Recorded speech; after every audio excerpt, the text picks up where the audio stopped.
Good afternoon, everybody, and welcome to the FreedomPay booth at Retail Technology Show 23. My name is Barry Stearn. I'm here today in my role as VP of Partnerships at FreedomPay. We are promoting our omni-channel, consumer-centric global commerce platform, and this is our fourth year in attendance, and we find this as a really impactful event, not only from a technology and a consumer perspective, but also in terms of our partner community, and a really good, solid touch point at an innovation and technology level. Together with Retail Economics and Richard Lim here with us, we have conducted a survey to take us through the modern face of retail economics and how the consumer journey has become more and more intrinsic into that consumer behavior. The modern retailer is facing a lot of headwinds in the modern environment. We have cost of living crisis going on. Inflation is at an all-time high. Consumer behaviors have changed as a result, and we're here today to step through some of that research that we've come together with Retail Economics to publish as well. So, Richard, would you like to introduce yourself? Brilliant. Yeah, thank you, Barry. So just a very brief introduction.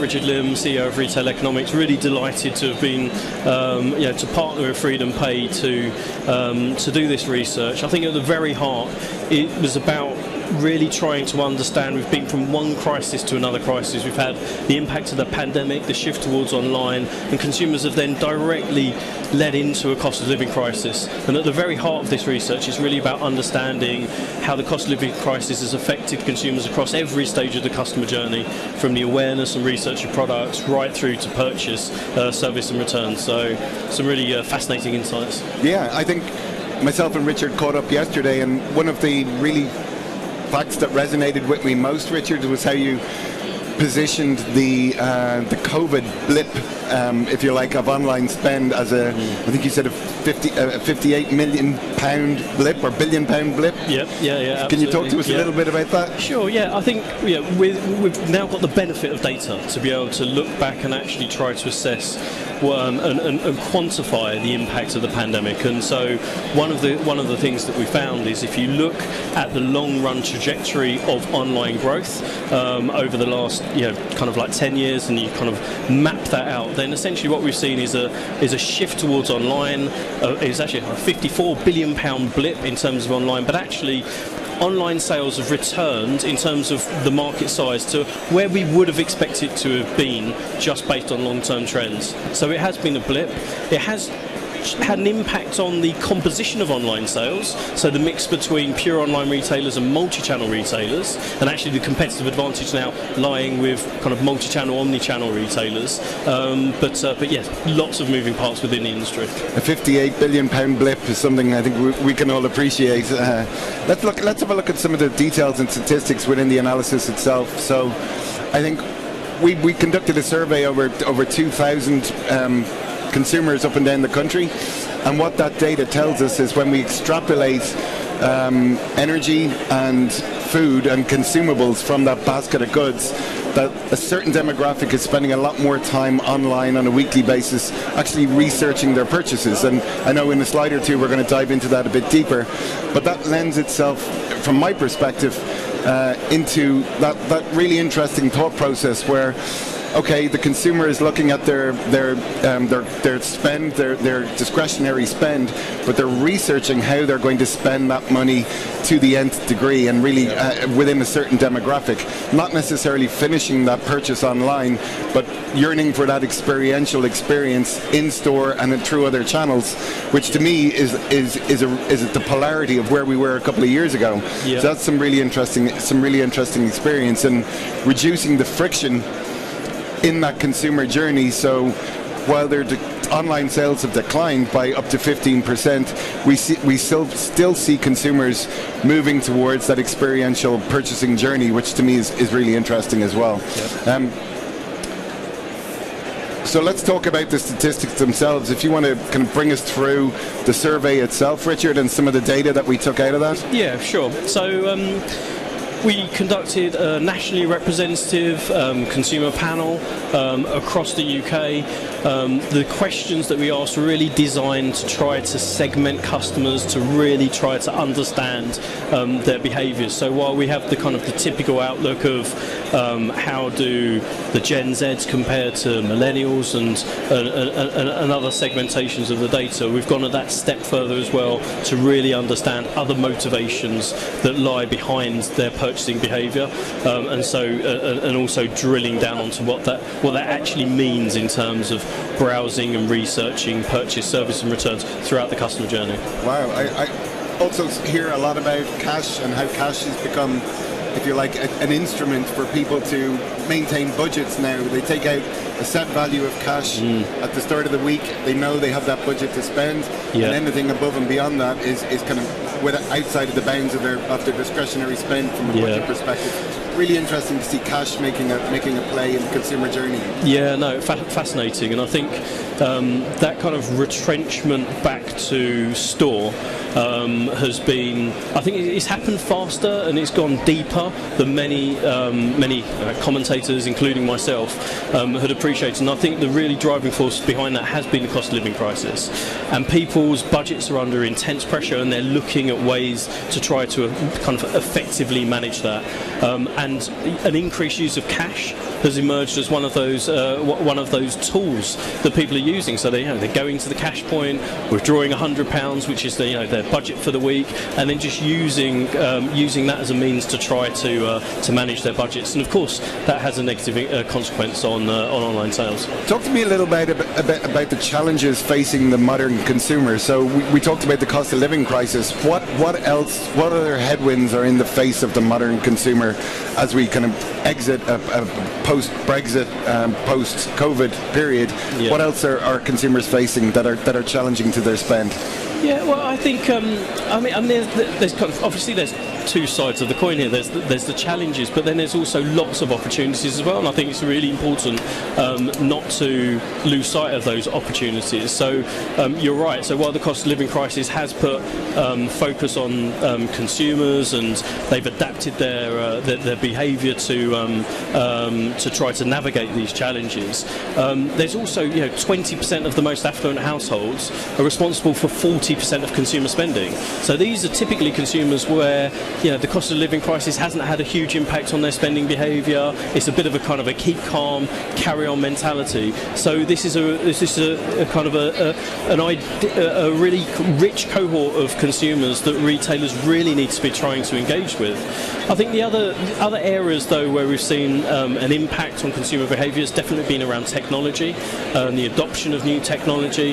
I think what we've seen, especially over the last 6 to 9 months, has been an explosion of AI technologies as well. ChatGPT really leading that way. So it'll be really interesting to see how some of these new emerging technologies affect the way that affect the customer journey as well. Yeah, we and others at FreedomPay have coined that phrase in terms of the democratization of technology and the ability to really make insightful consumer applications available at the touch of a button, and how that technology has kind of pivoted from the typical consumer journey, making that ease of purchase and that consumer journey much more holistic, much more fluid, and the representation of that consumer online. Really, the in-store aspect has a lot of catching up to do to kind of have that representation of the consumer as well. I love the term. I love the coin term. So we've got a slight different take on this from a retailer point of view, which is the democratization of digital.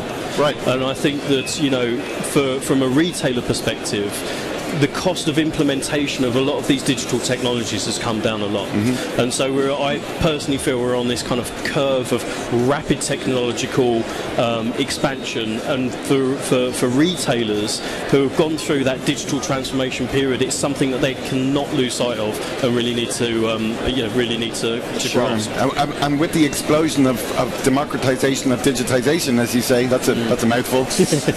We've seen loyalty play a huge part in that intrinsic consumer behavior, and how loyalty is now woven into the consumer journey, and that merchants are really cognizant of the fact that their loyal consumers are loyal to that brand, and they need to maintain that loyalty through consistent touch points, meaningful offers, rewards and incentives. And it's something that's a kind of a recurring theme all this week as we step into these retail challenges. Do you want to talk to us a little bit about some of the details within the survey itself? Sure. Yeah, no, absolutely. I think one of the key highlights of the survey is that what we found is that consumers are being much more considered in terms of the decisions they make around purchasing. So that pre-purchase part of the customer journey around browsing and researching has become much more important. What the research showed is actually that there's been a significant rise in the time that people are spending at that part of the journey. So on average, 4 hours consumers are spending researching and browsing non-food products every week. Wow. And that's an increase of 35 minutes on the previous year. So an uplift of about 18-ish%. When you break that down into online and in-store, we've seen a rise in both of those elements, but actually we've seen a more aggressive rise in the online space. So people are spending more time online researching and browsing, but this hasn't translated to an increase in e-commerce sales. So if they're not buying online, where is that purchase being concluded? And so, is it being concluded? Yeah, and so, I mean, overall, what we've seen, and this is a really important distinction to make, because we're living through a period of high inflation. And so what we've seen is actually in value terms, the retail sector continue to grow, but it's being driven by inflation. The amount of stuff in terms of volumes of retail sales is down, and it's been down for 13 consecutive months. And so we're in terms of volumes, they're down about 5%. We're buying about 5% less than we did this time last year. For online, it's down by about 15%. We're always going to have a retrenchment in the proportion of online sales following the pandemic, but we've seen this retrenchment probably happening deeper and faster because of the cost of living crisis.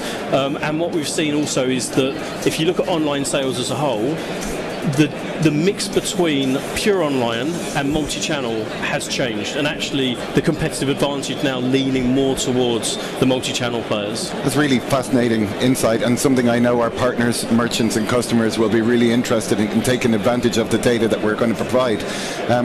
Going slightly off script a little bit, you've really piqued my curiosity in terms of some of the data.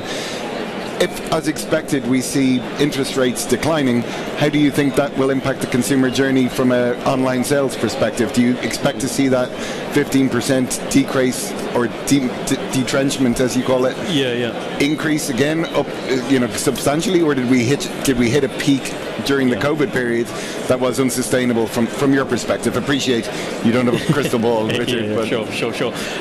I think the way that I think about this, at least, is that this is a shock to the way consumers are behaving in terms of their long-term purchasing habits. And the way that we kind of look at this in terms of a model is that there's kind of emotive factors that drive spending, but there's functional factors. And we're just going through a period where value and low cost are being prioritized above other factors, above quality, above the experience in some cases, above kind of ethical credentials, whether that's around sustainability. But this is a shock. And I think as we hit, as inflation falls rapidly, as we would expect, towards the end of the year, returning, according to the Bank of England, to 2-3% by the end of the year, that's a rapid fall in inflation. The prospects for interest rates look much shallower than where they were kind of towards the end of last year. So we feel like there's room for a bit of optimism, put it that way. Yeah, and I think that optimism will be fulfilled by a bit more of a return to more normality in terms of the way consumers are spending. So it kind of, in essence, I think we will continue to see a growth of online. I think that will continue, again, for a number of reasons, but online penetration rates are increasing. The pandemic caused lots of retailers to invest in online, their digital proposition, so that's become more sophisticated. So I think we will begin to see a rate of return to online compared to what we were previously seen over the last few years. Thank you, Richard. I think with so many really relevant data points within the survey itself, it's hard, it would be unfair to wrap a strap line across it, but for FreedomPay customers, partners, merchants and prospects, I think my leaving comments would be that the consumer today is more digitally aware, more digitally savvy, is exploring routes to that purchase, to that brand, requires affiliation through a brand loyalty perspective, and their consumer behavior journey has changed and become more complex, more if you like, organic, where they may be researching online but not actually completing the on-purchase through that channel and preferring the experiential journey. If you were to sum the survey up in one or two sentences? In one or two sentences. What would that look like? Yeah, no, I think all of that absolutely. I completely agree with. The customer journey has become infinitely more complex. I think that's one of the key takeaways, and I think the so what and why for me is how do retailers need to react to that. And part of this, and we've seen the successful retailers that have been very successful in this, is that they have a different appreciation of the role of the store. The role of the store has changed. It's more of a marketing expense. It's more of a customer acquisition tool. It's not necessarily there as a profit and loss function. It's there to support a more digitally influenced customer journey throughout all of the different stages. Sure.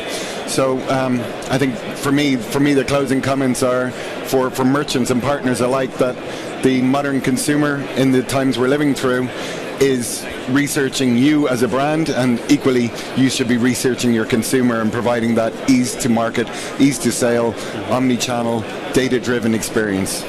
Absolutely. Fair comment? Fair comment. Thank you, Richard. Brilliant. Thank you very much. Cheers. Thank you.